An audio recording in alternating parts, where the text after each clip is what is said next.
Hey guys, this is Binary God. I wanted to create a strategy video for the Rome map. Hopefully it'll benefit our team. I've laid out a number of different plans for different starting bots that you can use on the map, and hopefully this will help us have success on the battlefield. So the first bot that we're going to start off with, or example, is a speed bot. I put in my Strider here. The whole objective of the Strider, or a Hellburner, or maybe even a Pursuer, is to capture D Beacon, which is in the city. You can see that I'm approaching it as fast as I can. Lump has actually done a little research and found that the Strider is the fastest bot to Beacon compared to the Hellburner. You see that I've actually equipped this with some lockdown weapons. If you can get to the beacon before the enemy robots and lock them down and prevent them from getting inside the circle, that will benefit your team and allow other backup bots or support bots to arrive and help you out with the red team.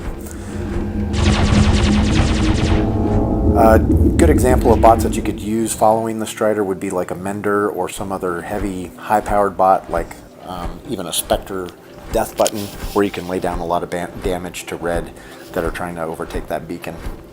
Another example of a good starting bot, something that you can use to support the speed bots that are going for D, would be the Aljun, the white dragon. Here I'm using it with the Avengers. I have the lockdown module. I use the lockdown module. I've been successful at locking down up to 4 robots. If you can lock down the robots before they get to the beacon, obviously that's going to give our team an advantage and allow us to hold that beacon that much longer. You see here that I actually emptied my magazine. I've taken cover and I'm utilizing that cover until my ability to fly and my weapons are reloaded. I try to shoot down the alleys as much as possible while I'm on the ground. Now that I've taken flight for the second time, you see that it gives me an opportunity to actually attack their home beacon. And I've used the lockdown module there again. So as their bots that we've already killed are respawning, we can lock them down so they can't really get out of their spawn. And that allows us to be very aggressive in overtaking their home beacon area.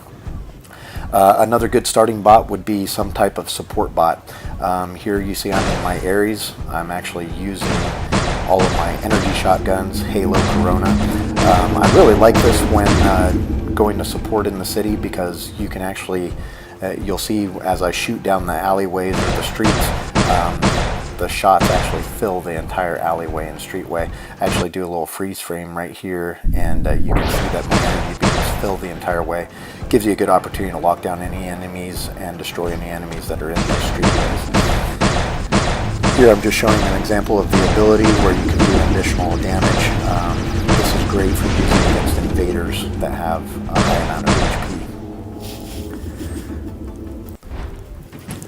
This is another bot that I like to use, the Invader, for overtaking center beacon in particular. I call it a heavy beacon capper. I really like going after center on this particular map with something that has high HP, or even a shielded bot like a Bulgasari, or even, you know, you have the Ao Guang, your green dragon. It has the damage reduction capability. Anything that has a lot of damage resistance, Falcon is a good choice here as well. Would be a great bot to drop in this scenario. You can capture center beacon. Here in the Evader, I especially like it because I can capture center beacon, lay down some cover fire for that other side beacon. We don't really concern ourselves with that. Do a little corner shooting here. Now that my ability is available again, it gives me the ability to leap right into the center of the city and provide some additional support for the speed bots that we've sent into the city. You'll actually see that in a matter of 3 jumps, I've been able to capture the center beacon, come over and provide support for the D beacon in the city, and on my third jump, I'm actually going to be able to very effectively attack Red's home beacon. Sorry there's no enemies. As I go through these examples, I actually have some bonus gameplay, of actual gameplay at the end of the video. That way you can actually see these bots in action fighting the enemy and how effective it is. Again, I really want to emphasize how important it is to hold the city beacon. way too often we're going for this far left beacon that I'm looking at over there, and it's just not a very effective way of holding down the map. This is another support bot example, something with distance. I'm using an Ares here with Spark and Scourge.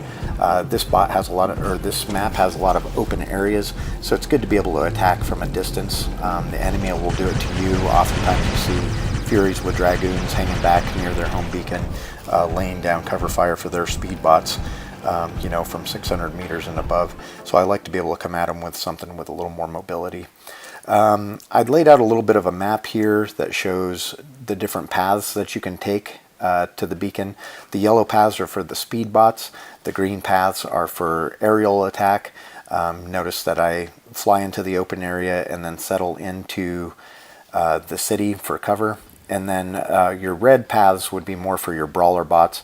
Again, Bulgasaris, even a Lancelot, if that's something that you have that you can utilize. It has great shielding capability.